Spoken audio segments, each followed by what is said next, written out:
kesehatan di dunia dituntut untuk dapat memberikan pelayanan kesehatan yang berkualitas.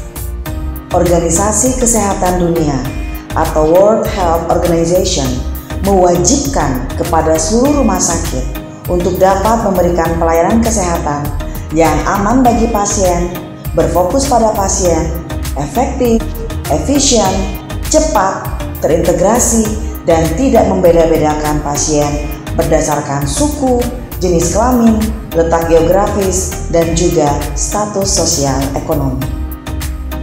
Keselamatan pasien di rumah sakit diartikan sebagai asuhan yang diberikan kepada pasien harus aman dan tidak menimbulkan cedera, baik akibat dari tindakan yang dilakukan oleh profesional pemberi asuhan ataupun cedera akibat dari tidak melakukan tindakan yang seharusnya dilakukan. Saat ini, insiden keselamatan pasien masih sangat tinggi, baik secara global maupun di Indonesia. Insiden keselamatan pasien dapat menghambat proses penyembuhan pasien, dapat juga menimbulkan morbiditas dan mortalitas yang berakibat pada memperpanjang lama hari rawat inap dan tentunya akan berdampak pada peningkatan biaya rumah sakit. Hasil penelitian kami menunjukkan bahwa informasi yang diperoleh dari pasien dan keluarga terkait bagaimana penerapan praktek keselamatan pasien di rumah sakit dapat mencegah terjadinya insiden keselamatan pasien. Ada 3 strategi yang dapat kita lakukan untuk meningkatkan keterlibatan pasien dan keluarganya dalam menyampaikan praktek keselamatan pasien tersebut. Pertama adalah dengan memberikan edukasi tentang patient safety atau keselamatan pasien kepada pasien dan keluarga.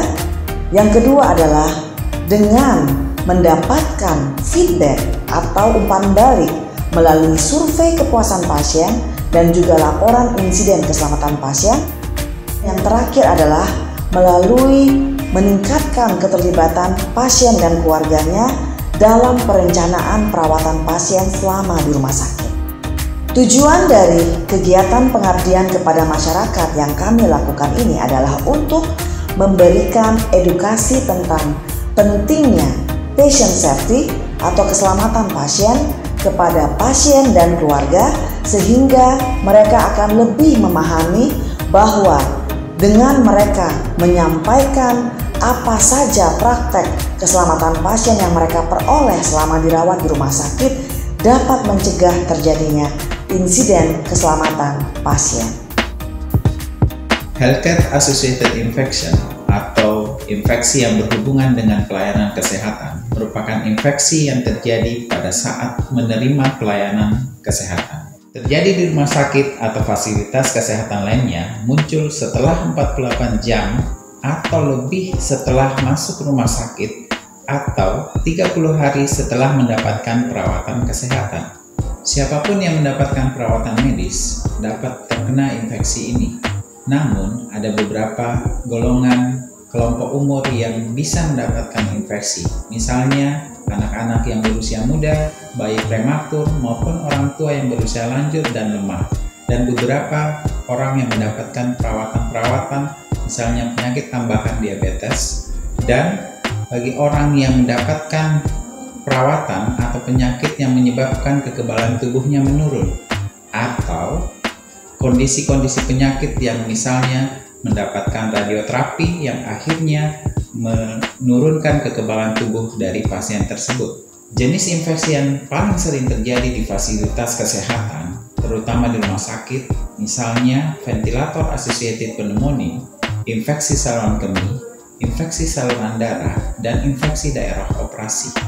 Infeksi ini penting untuk diketahui karena infeksi ini dapat menyebabkan proses penyembuhan dan pemulihan pasien itu terhambat, sehingga dapat menimbulkan peningkatan morbiditas, mortalitas, dan lama perawatan, sehingga biaya meningkat dan menurunkan mutu pelayanan kesehatan.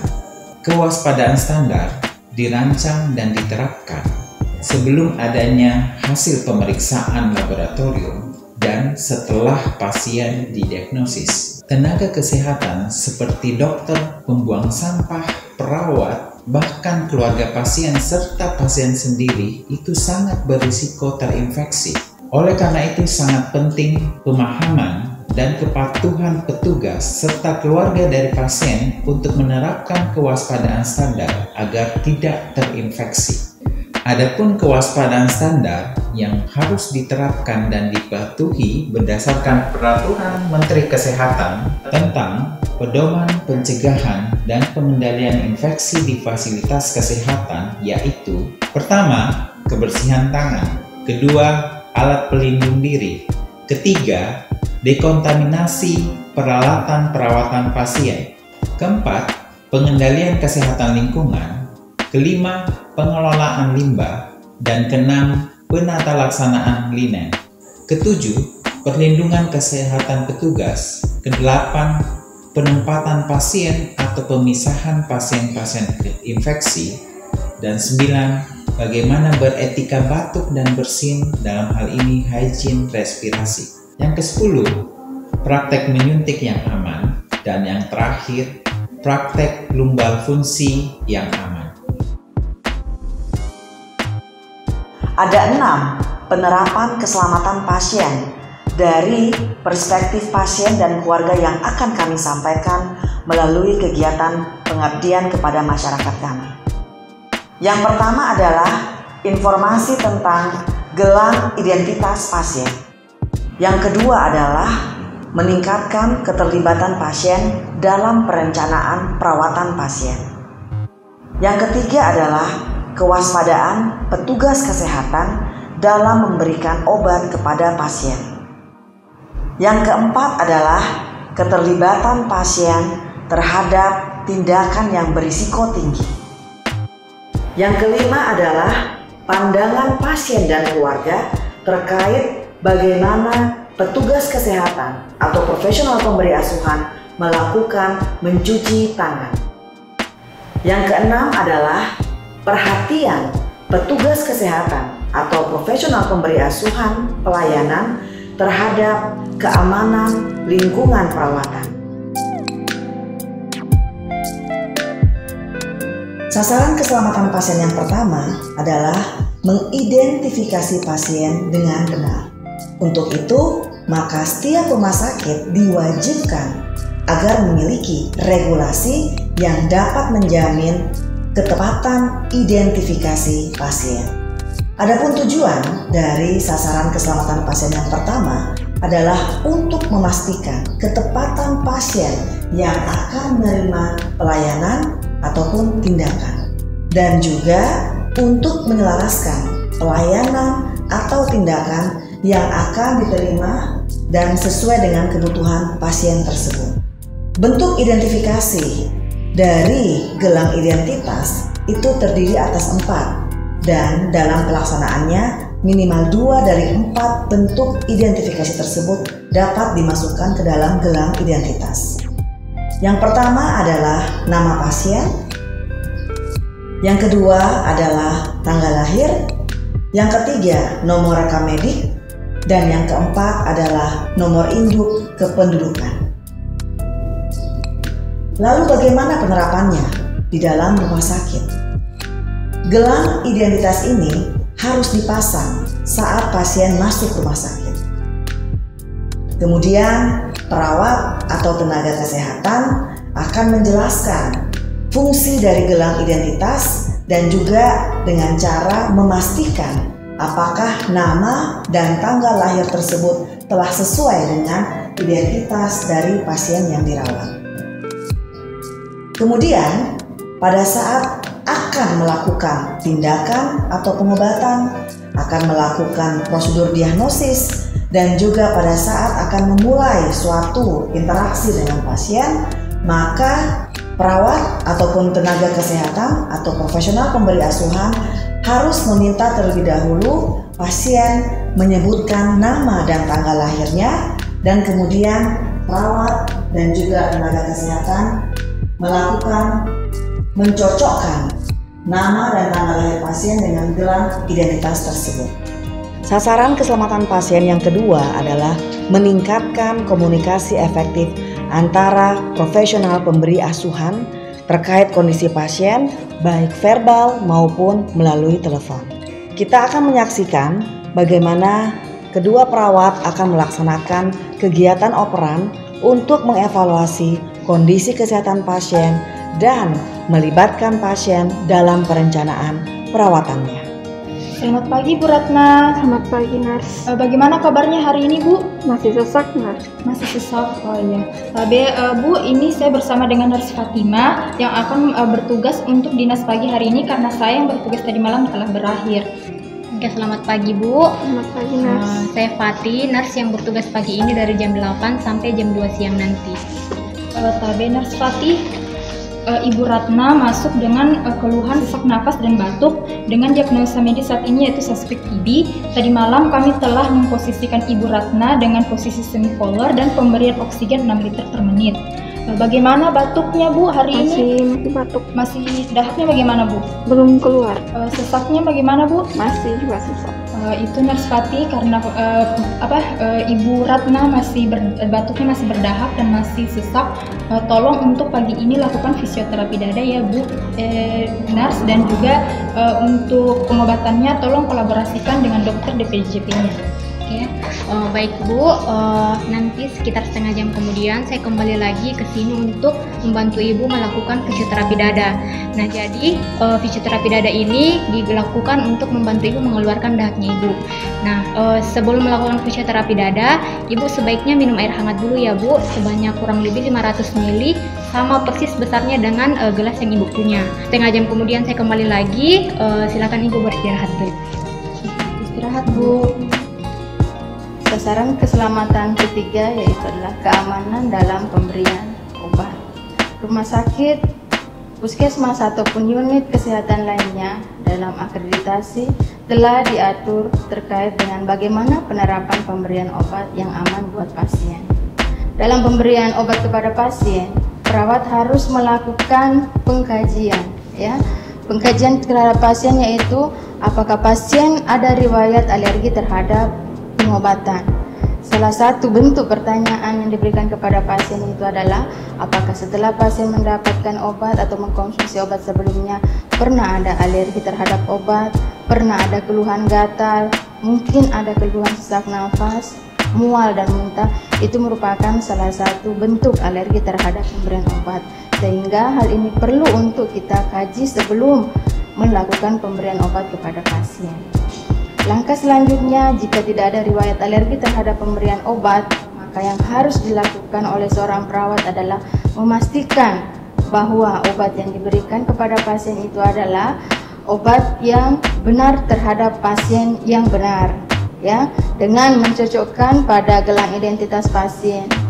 Kemudian benar obat yang diberikan, benar waktu pemberian obatnya, benar dosis yang diberikan, ya.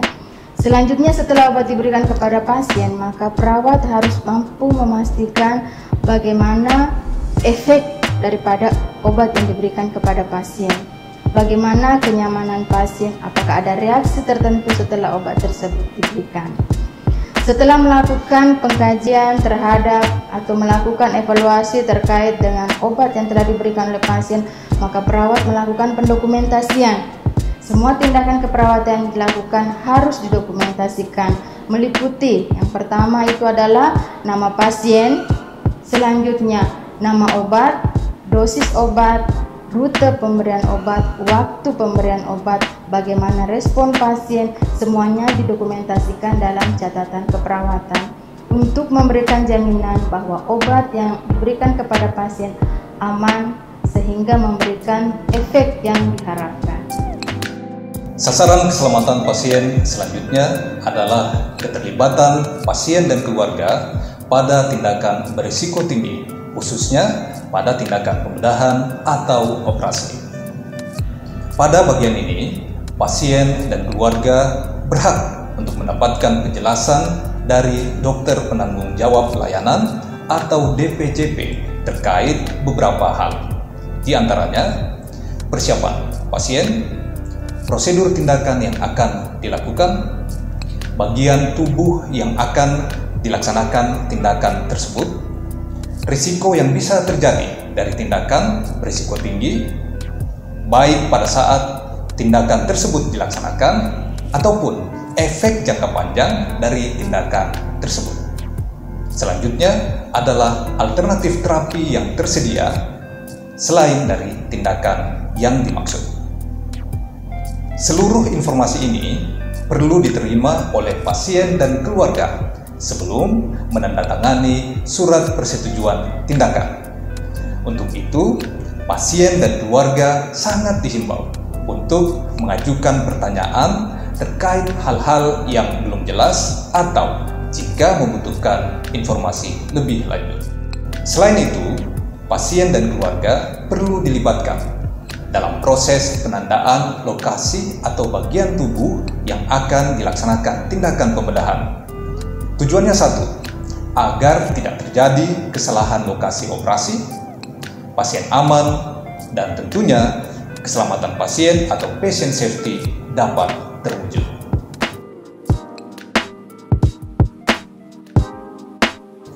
Pengunjung rumah sakit, termasuk pasien dan keluarga, mungkin sering melihat petugas kesehatan, termasuk dokter, perawat, ataupun petugas kesehatan lainnya berulang kali mencuci tangan. Tahukah Anda apa tujuan dari cuci tangan tersebut? Tujuannya adalah agar pasien tidak mengalami infeksi.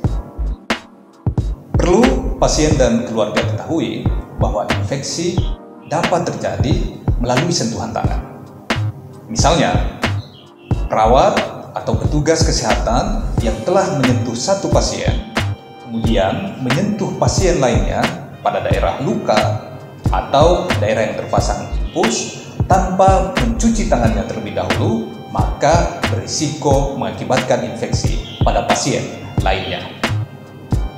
Nah, infeksi ini sendiri dapat mengakibatkan pasien mengalami demam, proses penyembuhan yang lama, dan kemungkinan terburuknya adalah pasien bisa mengalami keadaan sepsis atau infeksi menyeluruh di seluruh tubuhnya yang berakibat pada shock atau kehilangan cairan dan berujung pada kematian.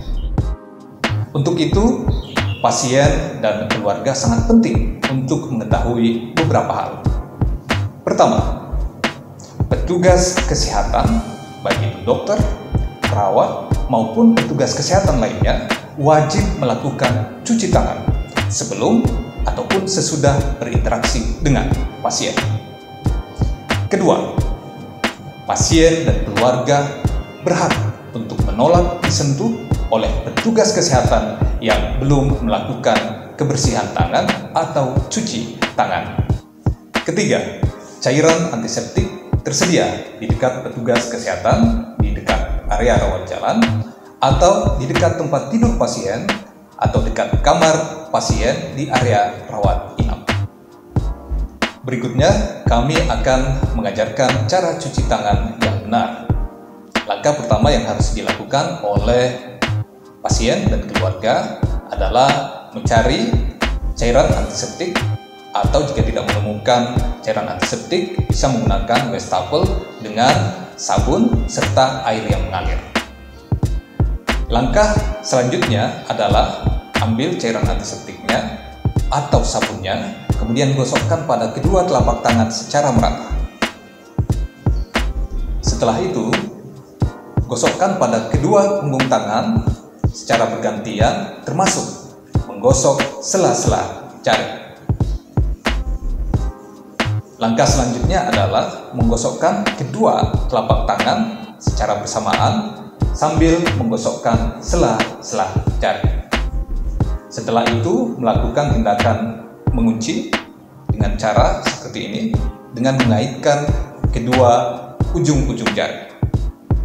Langkah selanjutnya adalah melakukan putaran untuk membersihkan daerah ibu jari secara bergantian. Setelah itu, melakukan tindakan yang terakhir, yaitu melakukan tindakan memutarkan ujung-ujung jari pada telapak tangan yang satunya dan dilakukan secara bergantian. Jika sudah selesai, maka tindakan cuci tangan yang benar telah selesai dilaksanakan. Sasaran keselamatan pasien ke-6 adalah mencegah risiko jatuh terhadap pasien. Rumah sakit telah menerapkan berbagai tindakan yang dilakukan untuk mencegah risiko jatuh terhadap pasien. Salah satu tindakan yang dilakukan oleh seorang perawat untuk mencegah risiko jatuh atau risiko cedera terhadap pasien itu adalah dengan melakukan pengkajian apakah pasien sebelumnya pernah mengalami jatuh, melalui pengkajian risiko jatuh. Pengkajian ini dilakukan mulai di unit gawat darurat sampai di ruang perawatan pasien. Selanjutnya, jika ditemukan adanya atau skor yang menandakan bahwa pasien tersebut mengalami risiko jatuh, maka perawat akan memasang gelang penanda risiko jatuh kepada pasien, yaitu gelang kuning. Maka ini menandakan bahwa pasien tersebut merupakan kelompok yang masuk dalam risiko jatuh. Sehingga yang harus diperhatikan oleh perawat, petugas kesehatan yang merawat pasien tersebut, baik dokter, perawat maupun tenaga kesehatan lainnya, maupun pada keluarga harus mampu memastikan bahwa tindakan yang dilakukan aman buat pasien. Salah satunya adalah memberikan bantuan kepada pasien pada saat akan turun dari tempat tidur, pada saat pasien berjalan menuju kamar mandi. Nah, yang harus dipastikan pada saat pasien berada di kamar mandi, bahwa kamar mandi yang digunakan oleh pasien itu tidak licin. Kemudian berikutnya, dalam kamar mandi ada pegangan, sehingga memungkinkan pasien untuk berpegang pada dinding kamar mandi, sehingga mengurangi resiko cedera atau resiko jatuh terhadap pasien. Selanjutnya yang harus diperhatikan untuk mencegah terjadinya risiko jatuh atau cedera terhadap pasien, bahwa perawat harus memastikan bahwa tempat tidur pasien itu terpasang pengaman tempat tidur. Apakah pasiennya masuk dalam kategori lanjut usia di atas 60 tahun, pasien yang mengalami gagu gelisah, pasien anak-anak, maka semuanya harus dipasang pengaman tempat tidur untuk memberikan jaminan bahwa selama pasien beristirahat, selama pasien menggunakan tempat tidur tersebut, pasien tidak mengalami risiko untuk jatuh. Berikutnya adalah memastikan bahwa tempat tidur yang digunakan oleh pasien itu benar-benar terkunci, dan perawat harus mampu memastikan bahwa semuanya terpasang dalam keadaan terkunci. Tempat tidur yang bergerak, maka itu akan memiliki atau berpotensi resiko jatuh terhadap pasien. Langkah selanjutnya yang harus diperhatikan oleh seorang perawat untuk mencegah resiko jatuh terhadap pasien adalah pencahayaan di ruang perawatan harus benar-benar disesuaikan, sehingga mengurangi terjadinya resiko jatuh terhadap pasien. Harus cukup terang sehingga memungkinkan pasien pada saat melakukan aktivitas tidak beresiko untuk mengalami jatuh atau mengalami cedera. Nah, berikutnya yang harus diperhatikan bahwa alat-alat atau kebutuhan pasien kita pastikan bahwa semua berada dalam jangkauan yang mudah untuk didapatkan oleh pasien. Misalkan pasien akan minum, gelas minumnya diletakkan di dekat dari pasien yang mudah dijangkau. Kemudian alat-alat kebutuhan lainnya betul-betul mudah dijangkau oleh pasien yang berada di samping tempat tidur pasien, yaitu pada meja pasien. Terakhir yang harus diperhatikan untuk mencegah resiko jatuh terhadap pasien, yaitu bahwa ruangan yang bersih, lantai yang tidak licin, ini akan sangat membantu pasien untuk mencegah berbagai resiko yang bisa menimbulkan cedera terhadap pasien. Sehingga yang kita harapkan bahwa pasien berada dalam lingkungan yang bersih, lingkungan yang nyaman, dan tentu lingkungan yang memberikan keamanan dan keselamatan buat pasien.